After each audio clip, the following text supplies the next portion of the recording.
అన్న హాయ్ అన్న. అవును. సో చాలా మంది పెద్ద మూవీ పోస్ట్ పోన్ అవుతుందని చెప్పి చర్చ నిన్న రామ్ చరణ్ గారు ఫుల్ క్లారిటీ ఇచ్చారు. సో దీని ఎలా ఉండబోతుంది ఎక్స్పెక్టేషన్స్? చాలా హ్యాపీ అన్న, ఆయన స్పందించాడు. సినిమా తొందరగా రాబోతుంది. 2026 ఆంజనేయ స్వామి సంవత్సరం. ఆంజనేయ స్వామి పరంగా వాళ్ళ నాన్నగారి దగ్గర నుంచి వాళ్ళ ఫ్యామిలీకి బాగా కలిసి వస్తుంది. పవన్ కళ్యాణ్ గారికి కూడా మన సినిమా బాగా ఆడింది. ఒక హ్యాపీనెస్ లో ఉన్నారు. ప్లస్ ఈ హ్యాపీనెస్ రామ్ చరణ్ సినిమా ద్వారా కూడా ఒక పల్లెటూరు వాతావరణం చూడబోతున్నాం అని ఒక హ్యాపీనెస్ ని మొన్నటి దాకా కొద్దిగా బాధ వేసింది. కానీ ముందే వస్తుందంటే చాలా హ్యాపీ అన్న.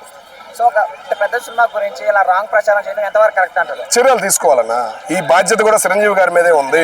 సినీ ఫీల్డ్ తెలుగులో ఏం జరిగినా సోషల్ మీడియా మీద స్పందించాలి. ఐబొమ్మ మీద ఎలా స్పందించారో ఈ సోషల్ మీడియా మీద కూడా స్పందించాల్సిన బాధ్యత వాళ్ళ కుటుంబానికే ఉంది.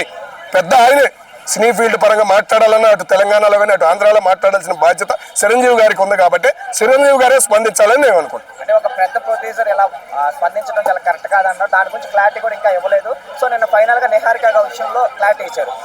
కానీ హ్యాపీ అనిపించింది. ప్రొడ్యూసర్ గారు మాట్లాడిన ఏంటంటే ఒక రకంగా వాయిదా పడిద్దని ఆ ఫీలింగ్ కలిగింది. కానీ ఇప్పుడు ఆయన బయటకు వచ్చి స్పందించడం ఎమ్మటగా స్పందించాల, ఒక వారం గ్యాప్ ఇచ్చారు అనే బాధ అయితే మాకు అనిపిస్తుంది. సో రామ్ చరణ్ గారి ఒక కుస్తీ లుక్ వచ్చింది కదా, అది ఎలా అనిపించింది? చాలా హ్యాపీ అనిపించింది అన్న. ఫస్ట్ పాట ఒకటి వచ్చింది, బాగా ట్రోల్ చేశారు. కానీ ఆ పాట ఎంత హిట్ అయ్యిందంటే అది సోషల్ మీడియాలో అంతా పాపులర్ అయింది. సేమ్ అట్లాగే రెండో పాట కూడా డాన్స్ పరంగా బాగుంది. చాలా హ్యాపీ అనిపించింది. రామ్ చరణ్ గారు ఇట్టు కొడతారనే నమ్మకం అయితే మాకుంది. సో తర్వాత ఒక రేంజ్ లో బాడీ ట్రాన్స్ఫర్మేషన్ చూపిస్తున్నారు. సో ఇది ఫ్యాన్స్ ఎలా తీసుకుంటారు? మా ఎన్టీ రామారావు ఫ్యాన్స్ అంతా బాధపడుతున్నాం. ఇద్దరు కలిసి చేసినది బాగుండేది ఈ సినిమా.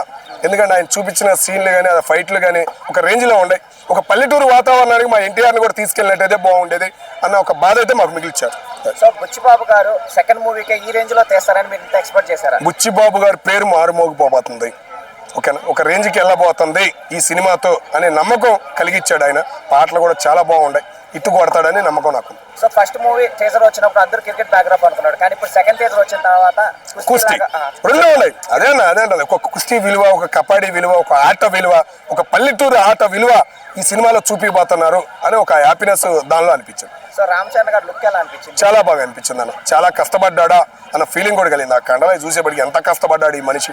సినిమా హీరోలు కష్టం కూడా ఉంటుంది, ఏదో డమ్మీలు చేయడం కాదురా బాబు, చాలా కష్టం ఉంటుంది వీళ్ళల్లో అనే ఒక ఫీలింగ్ అయితే కలిగింది. పోస్ట్ పోన్ అయిందని బాధపడే ఫ్యాన్స్ ఏం చెప్తారు?